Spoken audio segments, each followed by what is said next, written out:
If you love chilling mysteries, unsolved cases, and a touch of mom-style humor, Moms and Mysteries is the podcast you've been searching for. Hey guys, I'm Mandy. And I'm Melissa. Join us every Tuesday for Moms and Mysteries, your gateway to gripping, well-researched true crime stories. Each week, we deep dive into a variety of mind-boggling cases as we shed light on everything from heists to whodunits. We're your go-to podcast for mysteries with a motherly touch. Subscribe now to Moms and Mysteries wherever you get your podcasts. Real quick, if you're into what we talk about here, you'll probably love the free stuff we've got waiting for you at papernapkinwisdom.com. Tools, templates, all that good stuff. It's free. Just ask. You can even head over to social. The link's in the bio. Welcome to Paper Napkin Wisdom, where we share pearls of wisdom shared by some of the world's top entrepreneurs, leaders, and difference makers. Here's your host, Govind Jayaraman. Hi, I'm Govind Jayaraman, and this is Paper Napkin Wisdom, episode 282. If you're the kind of leader who measures progress, optimizes for leverage, and wants results that you can feel in your calendar and your P&L, you're in the right place. Today, you may notice something useful begin to click as you listen, because when the signal gets clearer, decisions get faster, and momentum compounds. Our guest is Saahil Mehta, a global entrepreneur, leadership coach, and author of Break Free. He's also a mountaineer who has learned that the weight you carry determines the speed at which you climb. As you hear Saahil, you might find yourself recognizing where friction has been hiding in plain sight. Maybe on your to-do list, in your meetings, or inside the stories you've outgrown. You may simply choose to travel lighter. We are going to explore a practical loop that high performers quietly rely on. Create clarity, remove drag, and build cadence. You'll hear how defining the few summits that matter increases decision velocity, and why decluttering mind, materials, and meetings frees up execution bandwidth, and how simple lead measures translate into reliable weekly wins. And the interesting thing is, once you see it, you can't unsee it. And you can install it right away. As you listen, let your mind sort for the one constraint, just one, that when released creates disproportionate lift in your team. Imagine what becomes possible when your calendar reflects your real priorities and your operating rhythm protects deep work, health, and the relationships that multiply outcomes. Grab a pen and a napkin, jot down the next summit that actually matters, and after the episode, share your insight with the hashtag #PaperNapkinWisdom and tag someone who needs that extra ounce of clarity today. Let's listen in. Saahil Mehta, welcome to Paper Napkin Wisdom. I'm excited to see you. It's such a pleasure to reconnect, Govind. Yeah, it's been a while. We were riding horses out in the wild, wild west last time we saw each other. So this is a little bit different, a little more civilized, I think, a little more terrestrial. Yeah, I remember that. In the one state that most Americans haven't been to, in Idaho. Yeah. Anyway, amazing experience. Red Horse Mountain Ranch. For anyone thinking about it and looking it up, it is a dude ranch extraordinaire. They do retreats right there, and it unforgettable experience. So it was nice to see you there, and it's nice to see you again. And it's remarkable that it's been so many years in between those two times.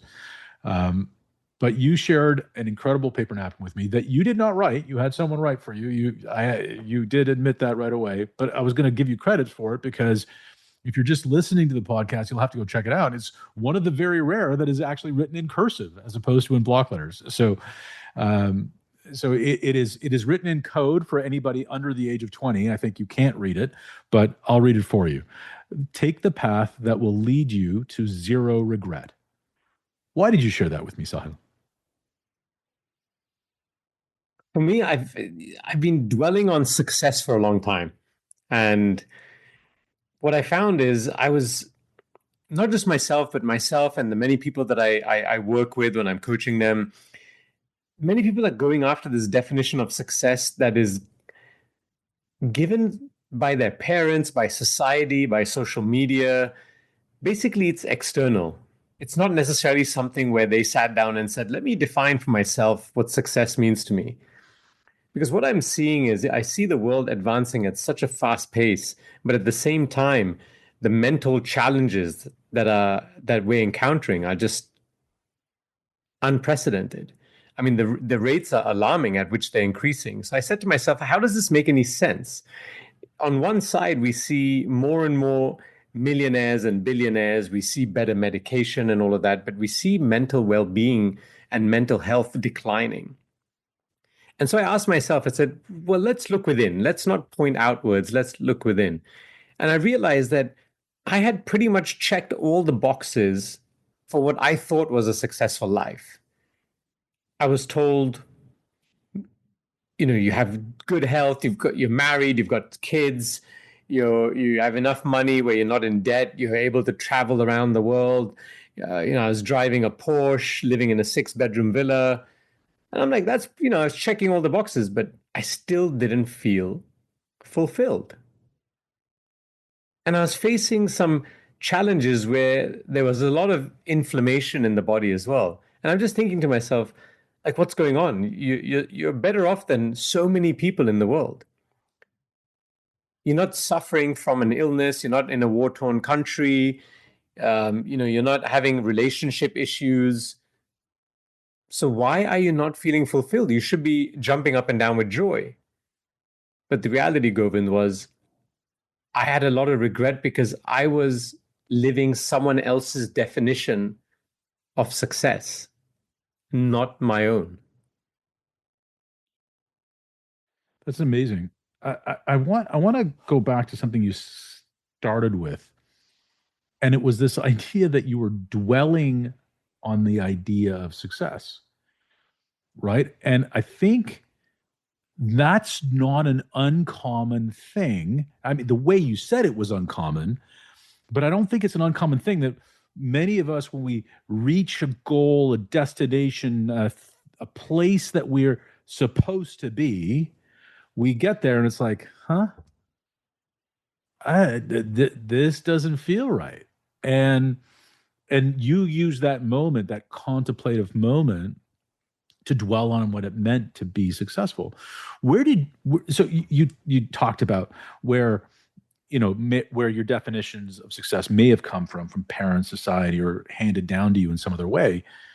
Is that where you made that revelation that you had not really contemplated what it meant to be successful to you, that you were just adopting somebody else's template? That's certainly how it felt. And that coupled with me having a people-pleasing attribute, that didn't make life easier. Because when someone said you should do this because it's better for you, and it was someone that was perhaps a family member or someone who's near and dear, I probably would go by their suggestion, if you know what I mean. Yeah, their doctrine. It's not a suggestion. It's like, this is the way to be successful. This is what you need to do. Go do it.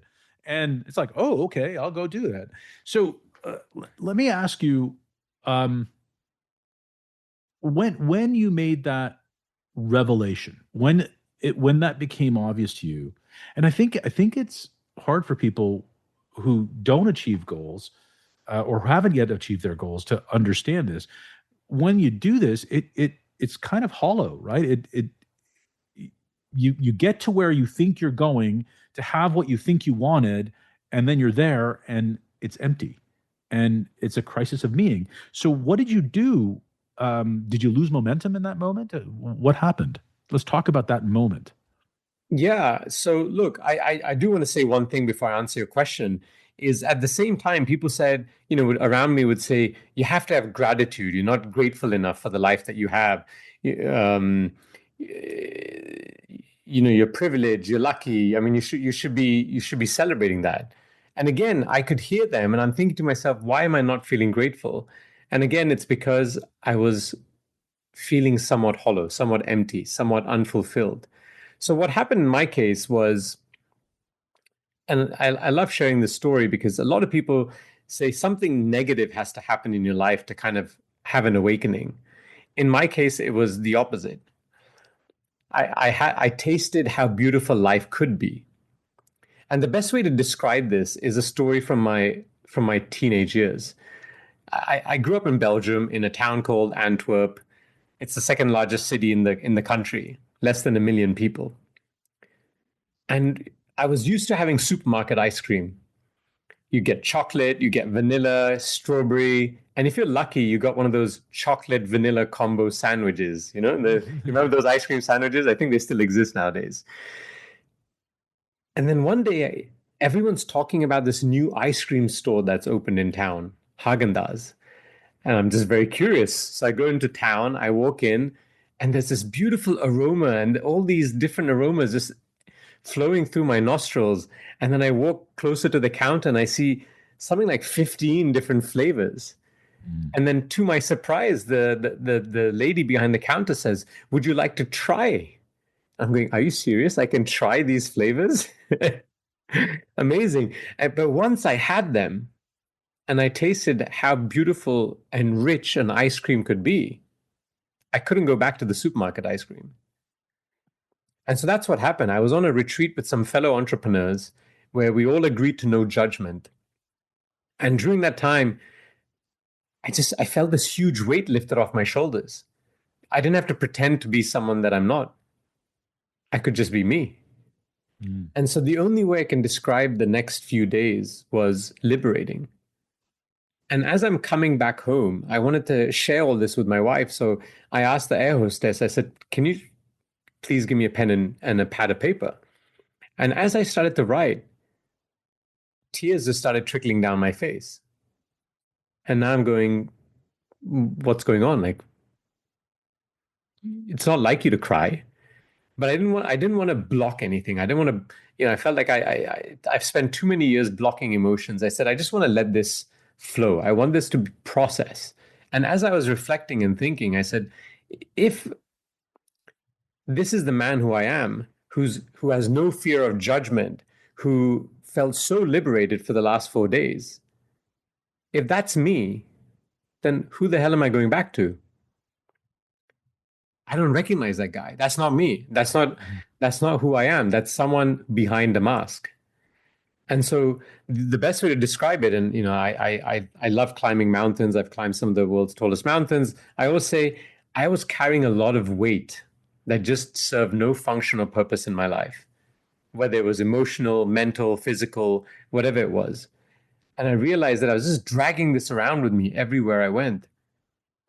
And Govind, can you imagine carrying a 10 kilo backpack everywhere you go? It's draining. Yeah. It takes up so much energy, and it slows me down. It might not even allow me to get to where I need to get to. And so I started to identify all this heavy weight that I was carrying in my backpack. And through trial and error, learning from some of the best coaches, mentors, online courses, I mean, you name it. I tried so many different modalities. I started to identify and eliminate them from my life. And as I did that, I became lighter, more nimble, and I just started progressing at a much faster pace. And that's when I started asking myself, okay, when I'm moving faster, I want to make sure I'm going in a direction which I define as success rather than what I've been told is successful. And so that's when I started to think, okay, well, what does success mean to me? And kind of coming back to the mountain analogy, in the world, we have this thing called, in the mountaineering world, the 7 summits. It's the tallest mountain on each continent. So I said, Saahil, what are your 7 summits? Because Govind, success is never one thing. A lot of people think about success, and usually money is a big component of that. But imagine if you're the richest person in the world and you have no health, no relationships, no personal growth, no spirituality. I mean, whatever the things that are important in your life, that's not success. That's just a very unfulfilled, rich individual.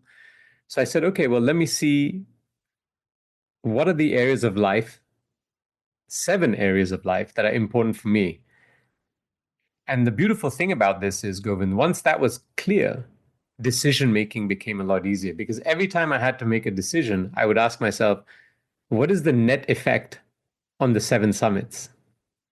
Is it a net positive, in which case I would consider moving in that direction, versus a net negative where I go, whoa, whoa, maybe it improves one or two areas of my life, but the net result is overall negative. It's not a decision I should be taking. Because again, that's my definition of success. Yeah, I think that there's a lot there, and I don't want to.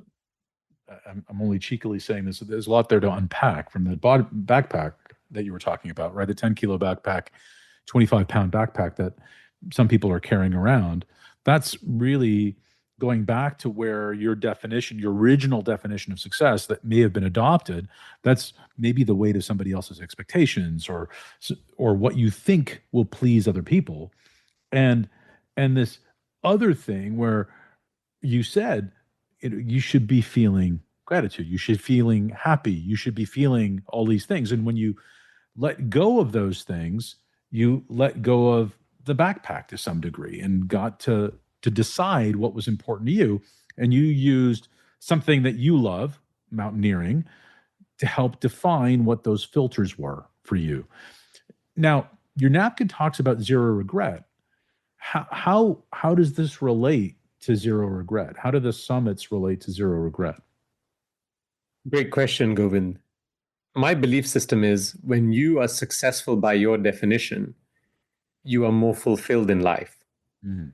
And for me, fulfillment is the opposite end of the spectrum from regret. And hence, as you move towards a more fulfilling life, you're moving further and further away from regret. And so fulfillment to you is measured by being net positive in those 7 summits, those 7 important areas of your life. And you use that as a filter for decision making. Is that right? Correct. And as I get higher and higher up those 7 mountains, life becomes more and more fulfilling. Now, I do want to say one thing. It's very possible that there are some changes that occur in your lifetime. When shifts happen, your perspective in life changes. Mm-hmm. Perhaps you get married or divorced, or you have children go to university, you move to a different country, you change jobs, you sell a company, start a startup, whatever it is. The point is that is a major shift in your life. And once you have a shift, you may see the world slightly differently. So I always tell people that I'm working with that, listen, give yourself permission to adapt along the way, because you're basing your 7 summits on the knowledge that you have. And as your knowledge or perspective shifts or increases or changes, it's okay that if some of these summits are evolving along the way. Yeah, and I think that's really also embedded in your paper napkin, right? You say take the path that will lead you. So the path, to my mind, when I think about path, I don't think about a superhighway. I'm not thinking about an autobahn that's stretched out and straight and you can travel at ridiculous speed. It's a path that might meander. It might, while you might have a destination or the azimuth in mind, you may have to twist and turn your way up the side of that hill to get to the summit, right? So there is going to be an agility exercise to it. There may be adjustment along the way, correct? Absolutely. Yeah, and it's also that it will lead you to zero regret. It's not like you're snapping someone's fingers at the moment. Oh, I realize that these are my 7 summits, so I have no regret. That's not how it works either, right? Not at all. And it's a journey, as you mentioned. Right. You deal with the regrets that are perhaps the low-hanging fruits or perhaps the larger ones initially.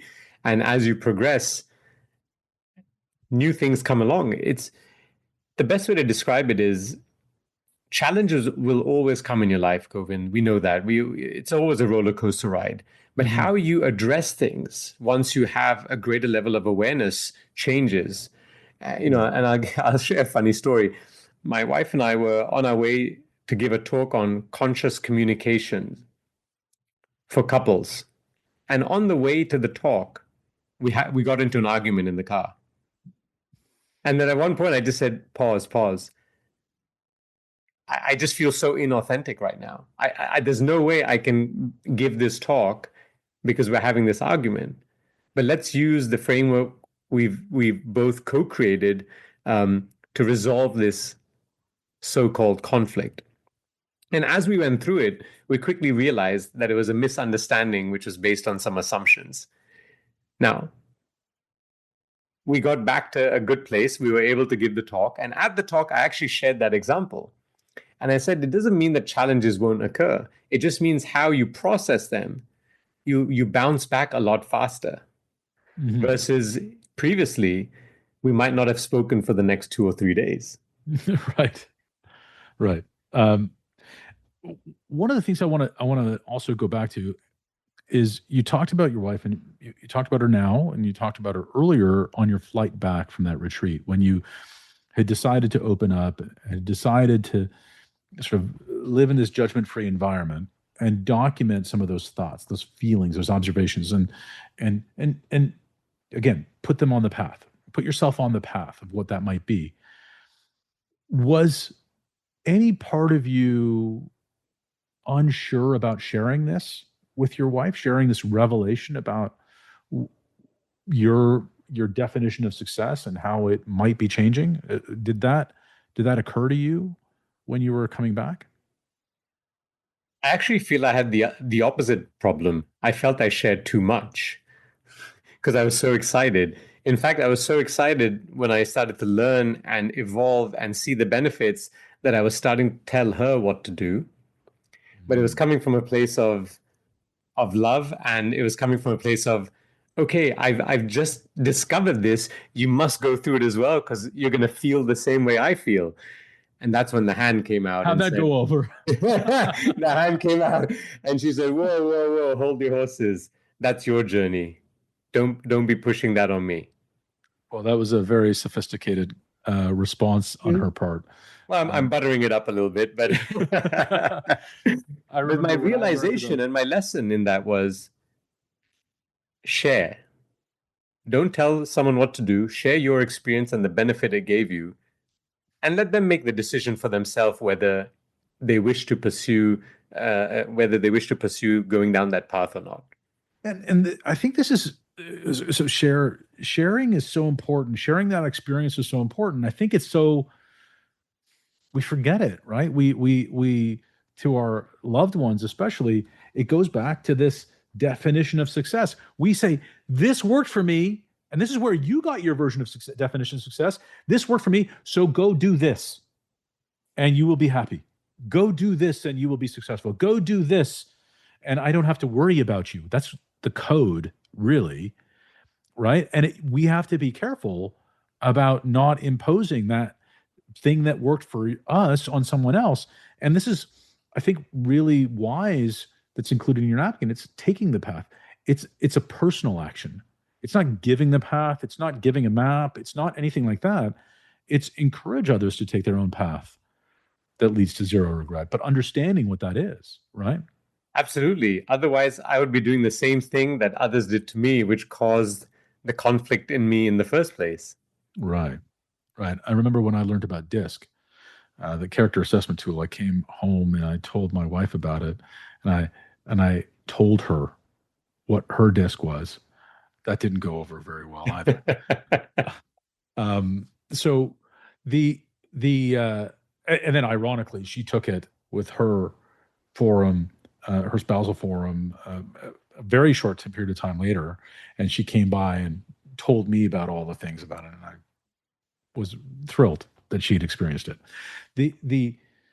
But the bottom line is how do we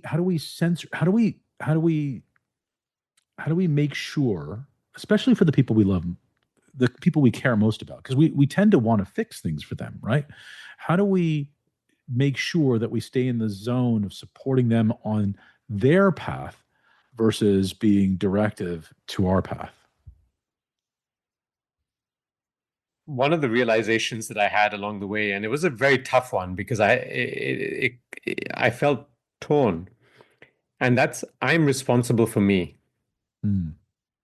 Everyone who's an adult, they're responsible for their own life, for the actions that they take. I'm not responsible. So even though for example, I would see something that I've changed lifestyle, and I'm like, okay, I don't do something anymore because that was taking me closer to an earlier grave, but I see a family member doing it. I can't change them. I mean, what's the success rate of changing someone who doesn't wish to be changed?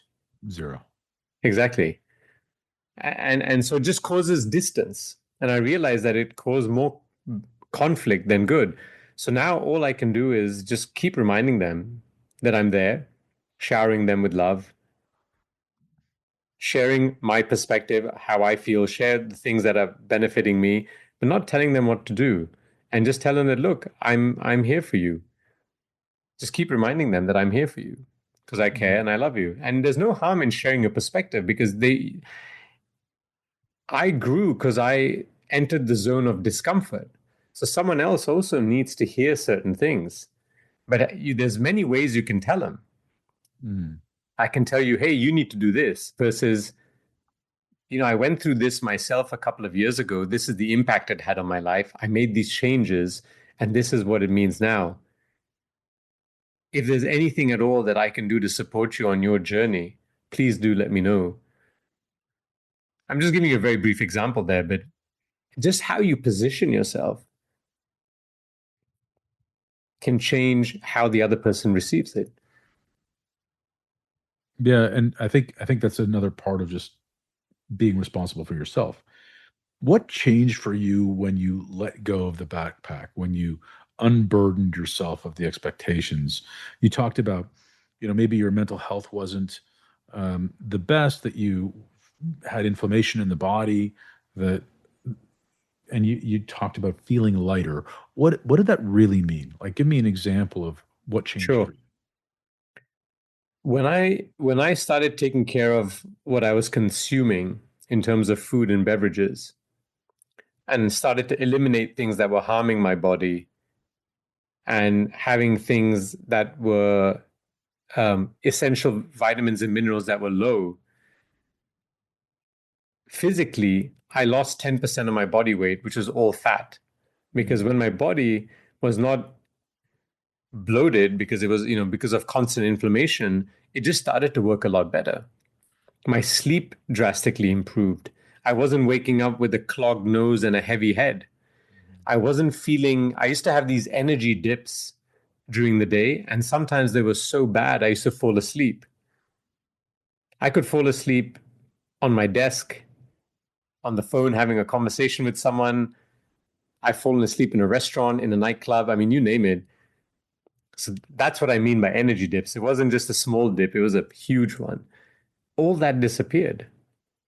So physically, I just felt a lot more energetic. And as I felt more energetic, I was getting more stuff done in the same amount, in less amount of time.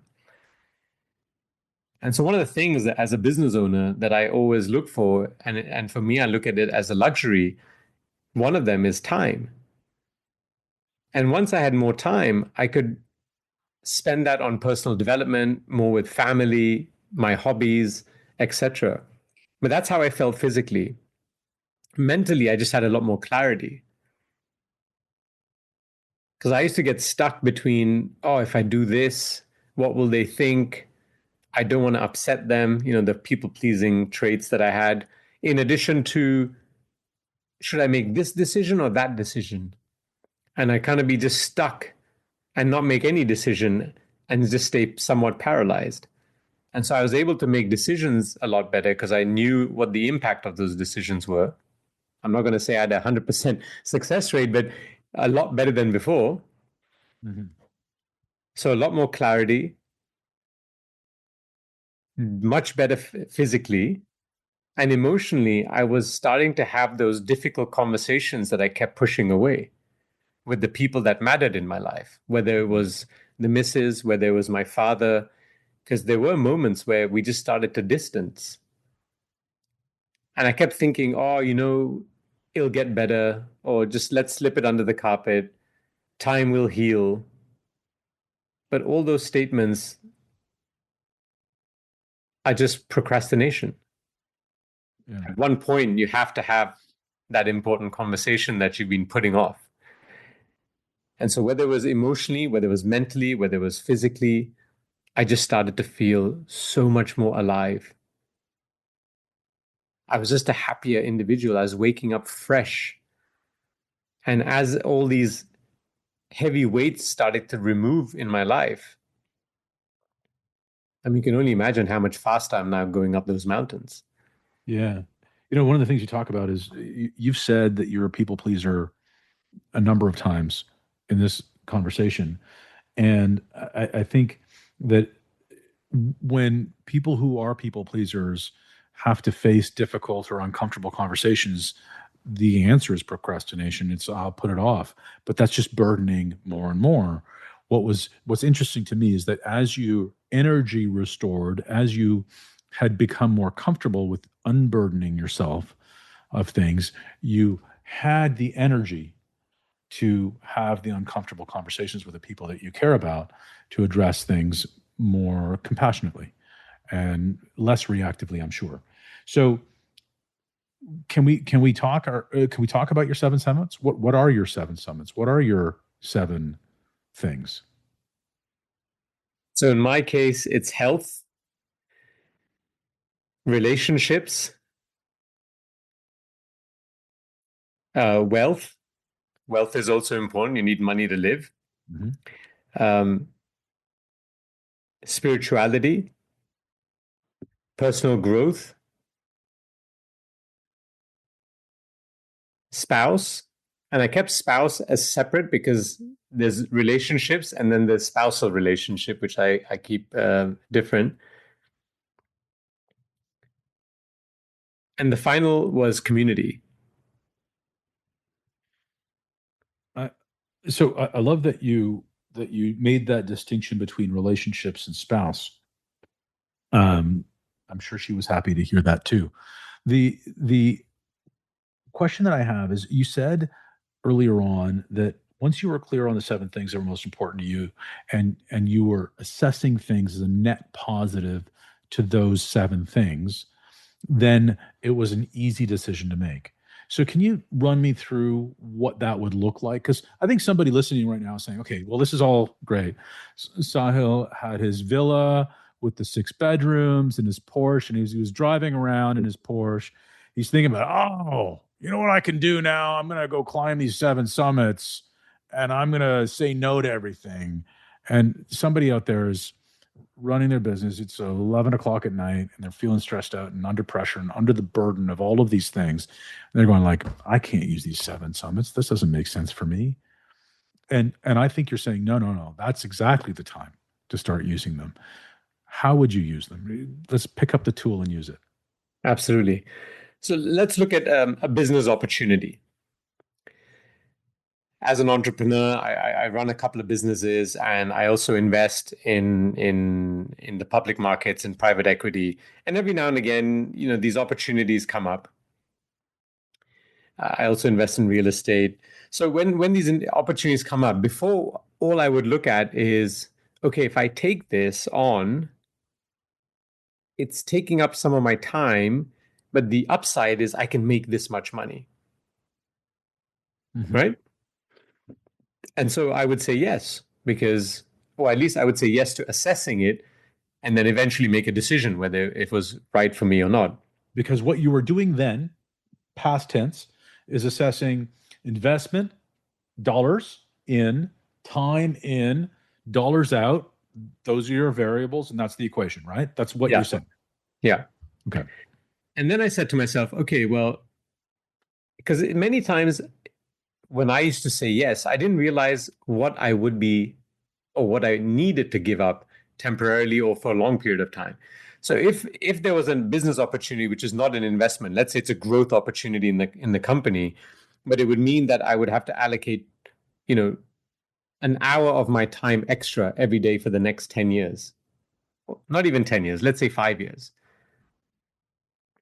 Now, previously, I just would have said yes, because I wouldn't have thought about, when I said yes to this, what am I saying no to? But that extra hour means I'm going to have to sacrifice something, because there's only 24 hours in the day. So if I sacrifice sleep, that's affecting my health. So the health mountain gets affected. If I take it away from family, my kids are going to be, the first one enters university in 5 years. I'm going to miss out on very important years. And I do not want to have that regret. I should have spent more time with them when they go off to university. So it would affect relationships. If I took it away from my time with my wife, it would affect my relationship with her. If I took it away from working out, or doing yoga or something, it will again take away from my on the health side. So then I would basically look at, when I say yes to this, what is the net effect? What am I going to have to give up? And which other mountains are going to have to take a pause or even go backwards? Or I'm going to have to go down the mountain instead of going up. And am I okay with that? Now, if it was 1 hour a day extra only for 6 months, I would maybe say, yes, look, it's only 6 months. It's not for 5 years. Mm-hmm. That's doable, perhaps. But if it's for 5 years, in my mind, I'm just going, no, I'm not willing. That extra money is not going to have a huge shift in my life in terms of lifestyle, but it will certainly have a negative impact on health, relationships, or something else that I really care about. Yeah, I think it's really powerful. And I think what people need to understand is something you said very quickly. Like you said, if I say yes to this, what am I saying no to? And if you're saying no to something that you've identified as being your 7 priorities, one of your 7 priorities, then you're moving into that regret area. You'll regret losing time with your family. You'll regret losing relationships. You'll regret um, anything that impacts negatively your personal growth or spirituality, your spouse, your community, your impact in the community, but also your ability to interact with your community. Just be present in the community is important, and then finally your health. So these things, I think, for a lot of people who are surviving and not yet understanding this formula, they're always thinking that you can compromise. Oh no, I can go down on one of these things for a little while. I'll make it up on the other side.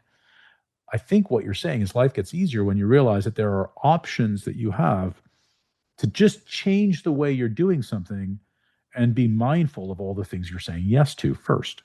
Your first yeses, right? Absolutely. With clarity, I've said no to a lot of things that actually they don't shift the needle that much at all. And by saying yes to the things that matter most, I have more energetic. I'm spending less time, but being more effective. And so I've actually saved myself time. And I do want to share one more thing, Govind. My perspective also changed in life, right? In the sense that I thought I was not wealthy enough. I always wanted more, Mhm. more. You know, I fell into that trap of, when I get this, I will be happy. And then when I shifted my lens to say, actually, I have everything I need, everything I want are just desires. Right, Suddenly I became extremely rich. right. It's what we talked about Red Horse Mountain Ranch off the top, and Warren Rustand facilitated that gathering. And he likes to say, when you change the way you look at the world you look at changes.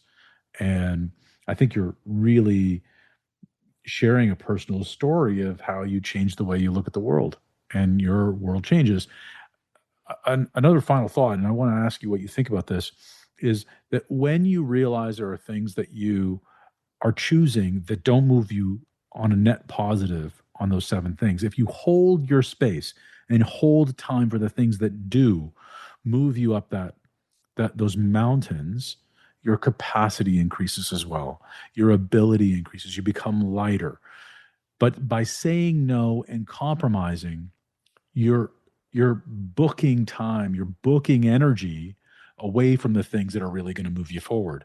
So it's people can get caught in a paradox, right? Where they're, oh, I'll just do this for a little while, but that little while becomes a treadmill that they can never get off of. You just have to make the choice, don't you? Absolutely. And that's what I love. I love how you um, elaborated and kind of unfolded it and unpackaged it, because when you think it through versus just, it's like a conversation. If you're reactive rather than responding, you may say something you will regret. And it's the same in decision making. If it's just going to be a reaction, you might make a decision that you regret because you didn't really think it through. That what is the long-term effect of this decision? Right. Right. No, I love this, Sahil, and it's wonderful that you shared it with me. In fact, I would just say one more thing on Please. that point is there's so many times where I realized, and I discovered this on a silence retreat, that I was making decisions too quickly. You know, the big decisions that we make in our lives. And so now every time I have to make a bigger decision, I say, you know what? I'm just going to disconnect. If the weather's nice, I'll go to the local park, just walk around and just leave the phone behind, walk around for 2, 3 hours, just let it process in my mind, kind of think it through. Okay, if I say yes to this or no to this, this is what happens. This is where it gets impacted. Am I okay with that? Okay, next layer, and keep peeling it down and just make sure that it's something that is meaningful. And if not, then I go back and say, hey, this is not for me. Yeah, and you can do that kindly and compassionately, especially when you've taken that pause. And you talked about the pause in a contentious conversation with your wife, but it's also before any decision gets made. And I think that's a very valuable thing. And I think it goes back to your napkin. Again, take the path. It's a choice. Choose the path that will lead you to zero regret, and then start taking that path. You have the courage to do that. Really grateful that you shared this with me. It's really wonderful to see you again, Sahil. This is a time in the conversation where I always ask our guests, as a shout out to John Rulin, who was a great friend of the show back when we started. He gave us a great napkin, which was what you appreciates. And his vision was that when you give appreciation to people around you, they appreciate and value not only to yourself, but to the community, because you lift them up. And you've certainly done that for us today. But I would ask you, is there someone that you appreciate or you would like to share some gratitude with to close out our time together? Just based on the conversation we've had, it's someone that we both know very well, a gentleman by the name of Warren Rustand. What a great human being. I've learned some amazing wisdom from him. And since you brought up the topic, the one that resonates with our conversation today is he told me, he goes, Sahil, you have to make sure you know that what priority your spouse is. Mm-hmm. And so I thought about it because I kept shifting in my people pleasing. And so I realized that my first priority is me, not from a selfish way, but if I take care of me, I can just be a better version of myself and be a better husband, a better father, a better son, a better boss, a better, etc., all the labels. But my second priority is the spouse. And what he made me realize is if life takes its toll, my parents will pass before me. The children will at some point leave the house, whether they come back to the same city or the house, I don't know. But the one person that remains, hopefully, is the spouse. So let's not wait to focus on that relationship once the kids have left. Let's focus on it right now. And that was a game changer for me. So I'm very grateful for Warren, not just for that piece of wonderful advice, but all the other golden nuggets that he's given over the years. Yeah, I think if we all sat down, we could fill reams of books with his gifted wisdom. Thank you for sharing that, Sahil. Thank you for joining me. Absolute pleasure. Well, that was episode 282 with Saahil Mehta. A huge thanks to Saahil for reminding us that when you travel lighter, you climb faster. If you found yourself noticing one place you can remove drag this week, that's the point. And here's a quick recap. Here's what you can install tomorrow. Name the summit. Pick the few outcomes that actually move the needle on your P&L, your health, and your key relationships. Declutter before you accelerate.